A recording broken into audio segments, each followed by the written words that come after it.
photography, wedding planning, and social media advertisements, please contact 600-4369. خطة الإخلاء في حالة الطوارئ. எல்லாருக்கும் வணக்கம். இந்த வீடியோ வந்து கூலி படத்தோட திரை விமர்சனம்னு சொல்லலாம். அதாவது சூப்பர் ஸ்டார் ரஜினிகாந்த் அவர்கள் 50 வருஷம் திரைப்பயணத்தில் நிறைய படங்கள் நடிச்சிருக்கலாம். ஆனால் இன்றைக்கி வந்து கமர்ஷியல் டைரக்டராக லோகேஷ் கனகராஜ் 5 படத்துக்கும் பயங்கர ஒரு ஹிட்டு. மாநகரம் படம், அதுக்கப்புறம் வந்து பார்த்திங்கன்னா மாநகரத்துக்கு அப்புறம் அவர் எடுத்த படத்துலேயே வந்து கைதி வந்து ரொம்ப ரீச் ஆச்சு. அதுக்கப்புறம் அவரோட மிகப்பெரிய குருவாக அவர் நினச்சி, மிகப்பெரிய ஒரு ஃபேனாக நினச்சி கமலஹாசன் அவர்கள், பத்மஸ்ரீ கமலஹாசன் அவர்களை வச்சு விக்ரம் எடுத்தார். விக்ரம் அதுக்கு முன்னாடி வந்து பார்த்திங்கன்னா இளைய தளபதி விஜயை வச்சு மாஸ்டர் எடுத்தார். மாஸ்டர் ஹிட்டாகவும் லோகேஷ் கனகராஜுக்கு ஒரு பெரிய டைரக்டர், கமர்ஷியல் என்டர்டெயின்மெண்ட் டைரக்டருங்கிற ஒரு ரசிகர்களால் ஏற்கப்பட்ட ஒரு இயக்குனர். அதுக்கப்புறம் வந்து பார்த்திங்கன்னா விக்ரம் எடுத்தார். விக்ரமில் பயங்கர ஒரு ஹிட்டு. அதில் கூட நம்ம ஆயுதங்கள்லாம் எப்படி வந்து, அதாவது போதைப் பொருட்கள் எப்படி இருக்கும், அதை எப்படி அழிக்கணும் அப்படின்னு சொல்லிட்டு செகண்ட் ஆஃபில் நம்ம பத்மஸ்ரீ கமலஹாசன் அவர்கள் வருவார். அதுக்கப்புறம் பயங்கரமாக நடிச்சிருப்பாங்க. அதில் பகத் பார்சில் எல்லாருமே ஒரு விஜய் சேதுபதி அவர்கள் ஒரு வில்லனா, ஒரு அந்த படத்துக்கு ஒரு முத்திரையாகவே பதிக்கப்பட்ட ஒரு நடிகர்கள் நிறைய பேர். அதுக்கப்புறம் இவரால் ஒரு மிகப்பெரிய ஒரு படம் எடுத்தார்னா அது வந்து லியோ வந்து டோட்டல் டிஃப்ரெண்ட். அதாவது இளைய தளபதி விஜய் அவர்களுக்கு ஒரு எக்ஸ்ட்ரானரி மேக்கிங் வீடியோ, நான் லீனியர் ஃபிலிம் எடுக்கக்கூடிய ஒரு டைரக்டர்னு ஒரு முத்திரை பதிக்கப்பட்டது. அதாவது விஜய் அவர்களுக்கு வச்சு படம் எடுக்கும்போது அந்த படத்துலேயும் நம்ம எந்த அளவுக்கு மேக்கிங்கில் பர்ஃபெக்டாக காமிக்க முடியும், ஒரு நாயகன் எத்தனை பேரை அடித்து அந்த படத்தில் வந்து ஒரு த்ரில்லர் சீன் வைக்க முடியும், அந்த அளவுக்கு ஒரு எக்ஸ்ட்ரானரி பர்ஃபார்மன்ஸை அவர்கிட்ட வாங்கியிருப்பார். ஆனால் லோகேஷ் கனகராஜை பொறுத்தவரையும் அவரோட கற்பனை திறன் வந்து ரசிகர்களால், அதாவது நிறைய படத்துக்கும் இந்த படத்துக்கும் ஒரு கனெக்டிவிட்டி, எல்சியூ அப்படி இப்படின்னு ரசிகர்களாக அவரை வந்து பயங்கர பில்டப் பண்ணிட்டாங்க. சரிப்பா, நீ கூலி படத்தை தானப்பா விமர்சனம் பண்ணுற, நீ டேரக்டரை விமர்சனம் பண்ணுற மாரி பேசிகிட்டு இருக்கியா அப்படின்னு நீங்கள் கேட்குறது எனக்கு புரியுது. வாங்க கூலி படத்துக்கு போகலாம். கூலி படம் எதை சார்ந்த கதை? அதாவது நம்ம நாகார்ஜுனா அவர்கள் வந்து ஒரு ஷிப்பிங் கம்பெனி வச்சு நடத்துகிறாரு. அந்த ஷிப்பிங் கம்பெனி வந்து சட்டவிரோதமான விஷயங்களை அவர் வந்து அதாவது இம்போர்ட் பண்ணி அதை விற்கிறாரு. ஆர்கன்லாம் கூட இவர் என்ன பண்ணுறாருன்னு ஃபஸ்ட் ஆஃபில் காமிக்க மாட்டாங்க. இவர் சட்டவிரோதமான ஒரு கேங்ஸ்டர், சட்டவிரோதமான செயல்களை செய்யும் ஒரு வில்லன் கதாபாத்திரத்தில் நம்ம நாகார்ஜுனா அவர்கள் நடிச்சிட்ருக்காங்க. அது நாகார்ஜுனா அவர்கள் இதெல்லாம் பண்ணுறாரு. இதெல்லாம் பண்ணும்போது அதாவது போலீஸ் வந்து இன்ஃபார்மராக சில பேர் வந்து அந்த ஷிப்மெண்ட் கம்பெனிக்குள்ளே, அதாவது போர்ட்டில் கூலி வேலை பார்க்கும் சில மனிதர்கள், அதாவது கூலி வேலை பார்க்கும் கதாபாத்திரத்தில் நிறைய ஒரு 14,000 பேர் இருக்காங்க அந்த ஷிப்பிங் கம்பெனியில். அவங்களுக்குள்ள ஒரு இன்ஃபார்மரை யார் அனுப்புறது, இதை வந்து மஞ்சள் பாய்ஸ், அதாவது ஷிபின் அவர்கள் அவர் தான் வந்து இன்ஃபார்மர்லாம் கண்டுபிடிக்கிறாரு. இன்ஃபார்மரை கண்டுபிடிச்சி கொள்கிறாரு. ஃபஸ்ட்டு எடுத்த சீன்லேயே நம்ம காளி அவர்களை நம்ம இன்ஃபார்மர்னு ஐடென்டிஃபை பண்ணிடுறாங்க. காளி அவர்கள் இவங்க வந்து இதுக்கு மேலே என்னமோ பண்ணுறாங்க சார், ரிஸ்ட்ரிக்ஷன் ஏரியாக்குள்ளே நம்ம போக முடியாது அப்படிங்கிற மாரி சொல்கிறாரு. சரி, அப்போ கதை வந்து ஏதோ ஒரு தங்க கடத்தல், ஏதோ ஒரு விஷயத்த நம்ம லோகேஷ் கனகராஜ் சொல்ல வராரு. ஆனால் இதுக்கு மேலே அவங்க என்ன பண்ணுறாங்கங்கிறது இதுக்கு போக தான் கதை தெரியுங்கிறது ஆடியன்ஸ் எல்லாருக்குமே நமக்கு புரிஞ்சிருச்சு. சரி, அதுக்கப்புறம் என்ன கதை மூவ் ஆகுதுன்னு பார்த்தீங்கன்னா, மூவ் ஆகிற கதையில் நீங்கள் வந்து கொஞ்சம் ரொம்ப கான்சன்ட்ரேஷனாக இருக்கணும் அதுக்கப்புறம் தான். ஏன்னா இவர் இன்ஃபார்மர் எல்லாரையும் கொண்டுகிட்டு இருக்காரு. ஒரு பக்கம் வந்து நம்ம சூப்பர் ஸ்டார் ரஜினிகாந்த் அவர்கள் ஒரு மேன்ஷன் வச்சு நடத்துகிறாரு. அந்த மேன்ஷனில் சில சட்டத்திட்டங்கள் இருக்குது. அதாவது இங்கே குடிக்கக்கூடாது, சிகரெட்லாம் அடிக்கக்கூடாது. மேன்ஷன்லேயும் ஒரு ரூல்ஸ் ரெகுலேஷன் இருக்குது. அதாவது ஸ்டூடெண்ட்ஸாக வரவங்களுக்கு அவங்களுக்கு வந்து எந்த விதத்துலேயும் வந்து ஃபுட்டு எல்லாத்துக்கும் வந்து காசு வந்து கம்மி தான், 750 ருபீஸ்.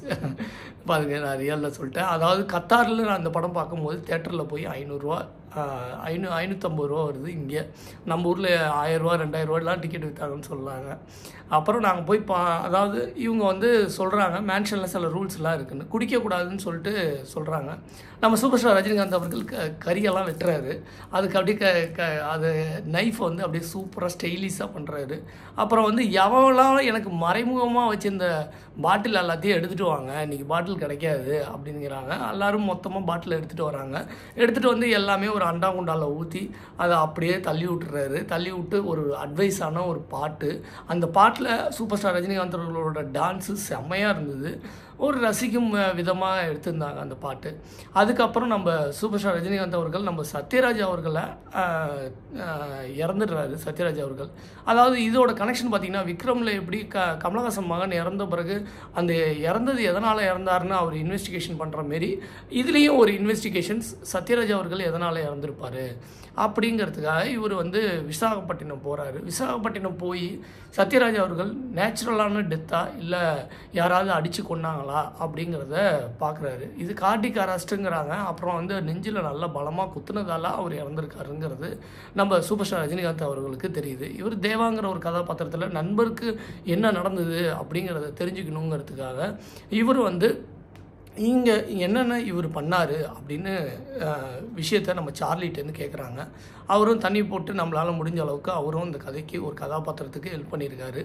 அதாவது அவர் சொல்கிறாரு, இந்த ரூம்குள்ளே தான் அவன் வந்து அதாவது ஒரு மிஷின் ஒன்று கண்டுபிடிக்கிறாங்க, மனிதர்களை எப்படி டிஸ்ட்ராய் பண்ணுறது, மனிதர்களோட டெட் பாடியை எப்படி டிஸ்ட்ராய் பண்ணுறதுன்னு.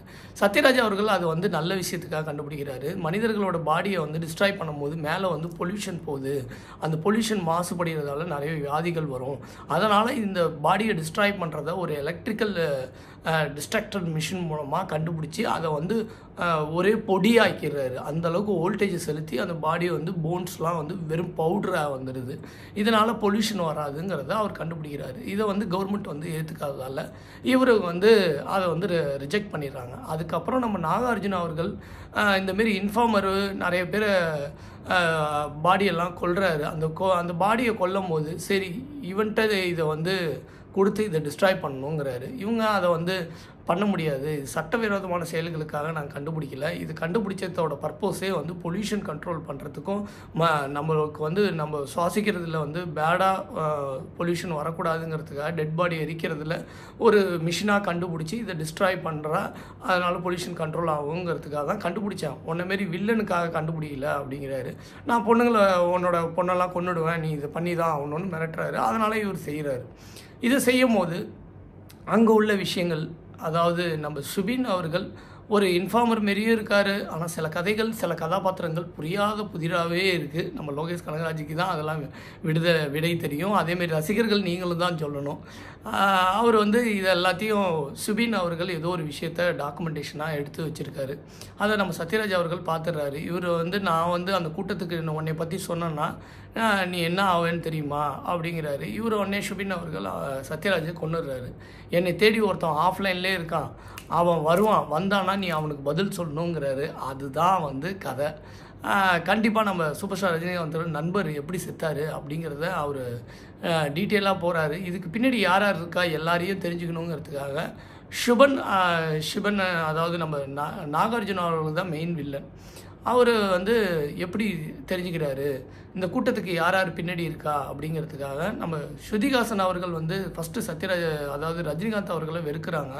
அதுக்கப்புறம் இந்த கூட்டத்தில் இந்த மிஷினை யார் யார் ஆப்ரேட் பண்ண தெரியும் அப்படின்னு தேடும் போது நம்ம ஸ்ருதிஹாசன் அவர்களை கரெக்டாக ஐடென்டிஃபை பண்ணிடுறாங்க. அந்த இடத்துல நம்ம சூப்பர் ஸ்டார் ரஜினிகாந்த் போய் ஸ்ருதிஹாசனை காப்பாற்றி நீ வந்து எப்படிலாம் ஆப்ரேட் பண்ணும், உனக்கு எப்படி தெரியும் அப்படிங்கிறத தெரிஞ்சுக்கிட்டு கரெக்டாக வந்து நாகார்ஜுனா கிட்ட சொல்லிடுறாங்க. சரி நீ பண்ணு, ஷிபின் அவர்களும் அந்த மஞ்சு பாய்ஸில் அடித்தவருக்கும் நீ பண்ணு அப்படின்னு சொல்கிறாங்க.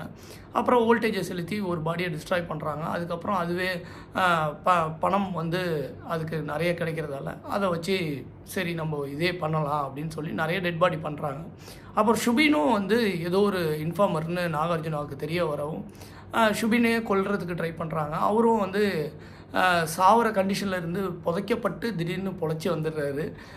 சரி இவனை கொண்டுட்ட மாரி நாகார்ஜுனாவுக்கு நடிப்பை நம்ம சூப்பர் ஸ்டார் ரஜினிகாந்த் சொல்லிடுறாரு. ஆனால் கடைசியில் வந்து ஷுபின் அவர்கள் தான் வில்லன், சத்யராஜை கொன்னாருங்கிறத நாகார்ஜுனா ஒரு வீடியோ காமிக்கும் போது புரிஞ்சிடுது. இதை புரிஞ்சு அவங்க வந்து எப்படி வந்து ஷுபின் வந்து ஸ்ருதிஹாசன்ட்டேருந்து ஷுபின் தப்பிச்சாரா, இல்லை ஷுபின் வந்து யாரை கொல்ல போகிறாரு, இவருக்கும் நாகார்ஜுனாவுக்கும் என்ன கதை, அப்புறம் சூப்பர் ஸ்டார் ரஜினிகாந்த் அவர்கள் எப்படி ஸ்ருதிஹாசனை காப்பாற்றினாங்க, இப்படிங்கிறது தான் இந்த கதை போதே தவிர, இந்த கதைக்குள்ளே வந்து நாகார்ஜுனா அவர்கள் எதெல்லாம் கடத்துறாரு, இதுக்கு முன்னாடி ஏன் கூலிங்கிற அந்த ஃப்ளாஷ்பேக்குள்ளே சூப்பர் ஸ்டார் ரஜினிகாந்த் அவர்கள் எப்படி வந்து அந்த கூலி கதாபாத்திரமாக இருந்தார், எப்படி சத்யராஜ் அவர்கள் ஃப்ரெண்ட்ஷிப் ஆனது, அதாவது ஒரு நாட்டில் வந்து ட்ரக்ஸு கடத்துகிறாங்க, அந்த ட்ரக்ஸை வந்து கடத்துறதால இவங்க வந்து இந்த கூலிகளுக்கு யாருக்கும் தெரியாது, அதனால் அந்த நாட்டில் உள்ளவங்க இவங்களே வந்து வேறு நாட்டுக்கு அனுப்பி வைக்கிறேன்னு பேரில் இவங்களே கொல்லலான்னு பிளான் பண்ணியிருக்காங்க. அதில் வந்து ஒரு 10-15 பேரை வந்து ஒரு 20-30 பேர் கொண்டுடுறாங்க. மீதியால் நம்ம சூப்பர் ஸ்டார் ரஜினிகாந்த் அவர்கள் காப்பாற்றி மேன்ஷனுக்குள்ளே வச்சுருக்காரு. இந்த மேன்ஷனுக்குள்ளே தான் வந்து இந்த மிகப்பெரிய ஒரு ஃபைட் சீக்வன்ஸும் லாஸ்ட் கிளைமேக்ஸில் நடக்குது. அதுக்குள்ளே நம்ம லோகேஷ் கனகராஜ் ஒரு 2 பாட்டையும் உள்ளே விட்டுறாரு. இப்படியெல்லாம் வந்து கதையை கனெக்ட் பண்ணி லாஸ்ட்டாக கிளைமேக்ஸ் சீனில் நம்ம நாகார்ஜுனாவையும் வீழ்த்தி இந்த கூலிக்கெல்லாம் ஒரு முதலாளி இருப்பார்ல, அந்த முதலாளி கூலிக்கு ஏதாவது பிரச்சனைனா நம்ம சூப்பர் ஸ்டார் ரஜினிகாந்த் அவர்கள் வருவார் அப்படின்னு சொல்கிறாரு. அந்த பீடியோட ஸ்டைலு லாஸ்ட்டாக வந்து அந்த மேன்ஷனில் ஒரு ஃபைட் நடக்கும்போது தான் உபேந்திரா வராரு. கர்நாடகா சூப்பர் ஸ்டார்னு சொல்லலாம், ஒரு ரியல் ஸ்டார் அப்படிங்கிறாங்க. அவரும் வந்து அவரோட நடிப்பை ஃபுல்லாகவே கொடுத்துருக்காருன்னு சொல்லலாம். ஃபைட் சீக்வன்ஸ்லாம் உபேந்திரன் செம்மையாக நடிச்சிருக்காரு. ஒரு சூப்பர் ஸ்டார் ரஜினிகாந்துக்கு ஒரு பக்கபலமாக லெஃப்ட் ஹேண்டாகவும், அதாவது இவர் தான் வந்து எல்லாரையும் வீழ்த்துன பிறகு லாஸ்ட்டாக கிளைமேக்ஸ் சீனில் நம்ம மஞ்சு பாய்ஸ், அதாவது ஷுபின் அவர்களை கொண்டுடுறாங்க. அது ஒரு பெரிய குழி நோண்டி இதுக்கு மேலேயும் அவன் வந்துடுவான் அப்படிங்கிற மாரி ஒரு காமெடியான ஒரு சீக்வன்ஸு. அதுக்கப்புறம் பார்த்திங்கன்னா நம்ம முக்கியமாக வந்து நம்ம அமீர் கான் அவர்கள் லாஸ்ட்டாக கிளைமேக்ஸில் வராரு. நீ அண்ணனையும் கொண்டுட்ட, இப்போ வந்து உன்னை நான் கொல்றேன் அப்படிங்கிற மாரி வராரு. அப்போ வந்து நான் உன்னை கொல்ல மாட்டேன், நீ 50 வருஷத்துக்கு முன்னாடி நீ எப்படி ஏதோ ஒரு 20 வருஷத்துக்கு முன்னாடி என் சைல்டுஹுட்டில் எங்கள் அப்பாவை நீ எப்படி சொந்தக்காரனை எவனையோ கொண்டுடுற, கூலிக்கு சரியாக வந்து காசு கொடுக்கலன்னா என்னை கொண்டுடுவ, அப்படி நீ எங்கள் கூலிக்காரங்களை எந்த அளவுக்கு நீ அடிமைப்படுத்தி ஏதாவது பண்ணினா நான் வருவேன் அந்த இடத்துக்கு அப்படிங்கிறாரு. அதுக்கப்புறம் அவங்க அப்பாட்ட பேசுகிறாரு. அதுக்கப்புறம் அமீர் கானும் இந்த பீடி நல்லா இருக்குது அப்படின்னு சொல்கிறாரு. நம்ம ரியல் ஸ்டார் உபேந்திரன் அவர்களும் இந்த பீடி நல்லா இருக்குங்கிறாரு. நம்ம ரஜினிகாந்த் அவர்களும் பீடி ஊதுறாங்க. இதுதான் கதை. அதாவது எனக்கு ஒரு விஷயந்தான், லோகேஷ் கனகராஜ் அவர்கள் என்றைக்கு இந்த ட்ரக்ஸு, இந்த கடத்தல், ஆர்கன் கடத்தல், இந்த லக்ஸரி வாட்ச்சு, இதுலேருந்து ஏன் இந்த டைரக்டர் வெளில வரமாட்டுறாரு? 5 படம் எடுத்துட்டாரு. 5 படத்தில் மாநகரம் ஒரு டிஃப்ரெண்ட்டான ஒரு யதார்த்தமான ஒரு கதை. மீதி கதையிலெல்லாம் வந்து இந்த ட்ரக்ஸு எல்லாத்துலேயுமே கனெக்ட் ஆகுது. இந்த கனெக்டிங் தேவையா சொசைட்டிக்கு அப்படிங்கிறது ரசிகர்களால் நிறைய கேள்விகள் வரப்படுது. அதாவது இன்னும் இந்த டைரக்டர் வந்து வித்தியாசமான கதைக்களத்தோட இந்த ரத்தம், சதை, வன்முகம், அதாவது வன்முகம் மாரி வன்முறை, அதாவது இந்த மாரி வன்மம் தேவையா இந்த கதைக்கு அப்படிங்கிறது ரொம்ப ஒரு ஆச்சரியத்தை ஏற்படுத்துது. ரசிகர்களுக்கு ஒரு சலிப்பாகவும் இருக்குது. ஒரு சில சார்ந்த ரசிகர்கள் ஒன் டைம் வாட்சபிள் கூலி மூவி. மொத்தத்தில் இந்த கதை எப்படி இருக்குன்னா, இந்த கதைக்குள்ளே போனால் எந்த ஒரு லாஜிக்கையும் நீங்கள் வந்து யோசிக்கவும் எதுவுமே பண்ண முடியாது. லாஜிக்கே இல்லாத ஒரு கதை. அந்த கதைக்குள்ளே வில்லன் வந்து எதை கடத்துகிறான், எதெல்லாம் பண்ணுறானோ அதுக்கான டீட்டெயில் அதிகமாக இல்லை. ஒரு பக்கம் அது ஒரு மைனஸ் பாயிண்டில் இருக்குது. இன்னொன்று, சூப்பர் ஸ்டார் ரஜினிகாந்த் அவர்கள் இந்த படத்தில் வரும்போது இந்த கதாபாத்திரத்துக்குன்னு ஒரு ஸ்டைலோ இல்லை ஒரு அவருக்குன்னு உள்ள ஒரு பாணியில் ஒரு நல்ல ஒரு டைலாக்கோ, ஒரு மாசான டைலாக்கோ, ஒரு தீம், ஒரு பிஜிஎம் போட்டு ஒரு பாட்சா 100 பாட்சா அளவுக்கு சொல்கிற அளவுக்கு ஒரு வாக்கு, ஒரு ஸ்டைலான ஒரு வாக்கோ, ஒரு கேங்ஸ்டரோ, அந்தமாரி ஒரு விஷயத்தை அதிகமாக வச்சுருந்துருக்கலாமோ அப்படின்னு தோணுது. ஆனால் நிறைய ஏமாற்றங்கள் இருக்க தான் செய்யுது. ஒரு காமெடி சென்ஸு அதிகமாக இல்லை. ஒரு ஆக்ஷன் சீக்வன்ஸ்குள்ளே போனால் படம் எப்படா முடியும், இப்படி தான் முடிய போகுதுங்கிறது ஒரு சுவாரஸ்யம், ட்விஸ்ட் இல்லாமல் எந்த ஒரு ட்விஸ்ட் இருந்தாலுமே, ஏன்னா அது சுபினோட ஒய்ஃப் திடீர்னு வில்லன் ஆகுறாங்க, இந்த சேருக்குள்ளே உட்காந்தா பாடி டிஸ்ட்ராய் பண்ணுது. இது ஒன்று தான் வித்தியாசமான ஸ்கிரிப்டில் இருக்குது. மற்றபடி மற்றது எல்லாமே கொஞ்சம் வீக்காக இருக்குங்கிறது தான் ரசிகர்களோட மெயின் ஒரு ஃபீலாக இருக்குது. இது அடுத்தடுத்த படத்தில் கண்டிப்பாக இந்த டைரக்டர் வந்து மாற்றணும். ஏன்னா நிறைய பேர் வந்து நம்ம ஒரு ஆக்டரை வந்து பெரிய கெஸ்ட் ரோலில் நிறைய பேர் நீங்கள் உள்ளே இன்வால்வ் ஆக போகுது. அவங்களெல்லாம் நீங்கள் எந்தளவுக்கு யூட்டிலைஸ் பண்ணியிருக்கீங்க படத்தில் அப்படின்னு பார்த்தீங்கன்னா 10% 1% தான் இருக்கே தவிர ஒரு பெரிய ஒரு விஷயத்தை உங்களால் ஒரு கதைக்களத்தை சுவாரஸ்யமாகவும், அந்த கதைக்களம் எதை சார்ந்து இருக்கும், அந்த கதைக்கு அடுத்தது என்ன நடக்க போகுதுங்கிற யோசனை இருந்துக்கிட்டே இருக்கணும். அது வந்து இப்படி தான் நடக்கும், அதில் ஒரு வித்தியாசமான ஒரு கிளைமேக்ஸ் வைக்கணும் அப்படிங்கிற ஒரு இயக்குனரோட சிந்தனைகள் மாறினா மட்டும்தான் திரைப்படங்கள் இன்னும் மிகப்பெரிய வெற்றி லெவலில் போகும். அதாவது தயாரிப்பாளர்கள் எல்லாருமே வந்து ஒரு விஷயத்தை மட்டும்தான் மனசில் வைக்கிறாங்க, நம்ம ஒரு 1000 கோடி கண்டிப்பாக ஏர்ன் பண்ணணும், அது வந்து ஒரு பேன் இந்தியா மூவியாக இருக்கணும். இந்த ஸ்டோரியை சொல்லும் போதே அவங்களுக்கு கண்டிப்பாக ஒரு மனசில் தோணணும், ரசிகர்களோட பார்வையில் அவங்களுக்கு தோணணும், இந்த கதையில் வந்து இப்படிப்பட்ட கதை தேவையா, இந்த ஸ்கிரிப்ட் வந்து நல்லா அந்த பாண்ட் ஸ்கிரிப்ட்னு சொல்கிறாங்களா, அந்த ஸ்கிரிப்ட் வந்து அந்த ஒரு 2.5 மணி நேரம் போகும்போது ரசிகர்கள் வெறுப்படையாமல் அதை வந்து ஒரு மசாலா கலந்த மூவியாக இருக்கும். ஒரு கமர்ஷியல் என்டர்டெயின்மெண்ட் ஒரு டைரக்டர்னால் கண்டிப்பாக அதுக்குள்ளே ஒரு காமெடி சென்ஸ் இருக்கணும், அதுக்குள்ளே ஒரு சீரியஸான ஒரு ஸ்கிரிப்ட் இருக்கணும், சொசைட்டிக்கு என்ன தேவை ஒரு அவேர்னஸ் மூவி இருக்கணும். அதாவது இன்றைக்கி வந்து தமிழ்நாட்டில் நிறைய விஷயங்கள் வந்து நடந்துகிட்ருக்கு. ஒன்று வந்து ஒரு ஜாதி சார்ந்த ஒரு கொலைகள், அதாவது ஊழல் ஆட்சி இந்தமாரி விஷயங்கள், பொலிட்டிஷியனுக்குள்ளே என்னென்ன விஷயங்கள் வந்து பிளாக் மணி எப்படியெல்லாம் மாற்றப்படுது, இதை பற்றி சார்ந்து ஒரு டீட்டெயிலாக லோகேஷ் கனகராஜ் ஏன் பண்ண மாட்டுறாரு, ஒரு அவேர்னஸ், ஒரு எஜுகேஷனுக்கு ஒரு ஜென்டில்மேன் மாரி ஒரு ஏழை எளிய மக்களுக்கு போய் எஜுகேஷன் சேரணும், இதுமாரி நிறைய கான்செப்ட் இருக்கும்போது ஏன் இந்த கான்செப்டை விட்டு வெளியிலே வரமாட்டுறாரு அப்படிங்கிறது கேள்வியாகவே இருக்குது, ரசிகர்களோட கேள்வி. அடுத்தடுத்த படங்களில் லோகேஷ் கனகராஜ் இயக்குனர் அவர்கள் கண்டிப்பாக மாற்றத்தை ஒன்று அவர் மனதில் ஏற்பட வேண்டும். தயாரிப்பாளர்களும் இந்தமாரி இயக்குனர்களுக்கு ஒரு சில விஷயங்கள் தயாரிப்பாளர்களும் முன்வைக்க வேண்டும்.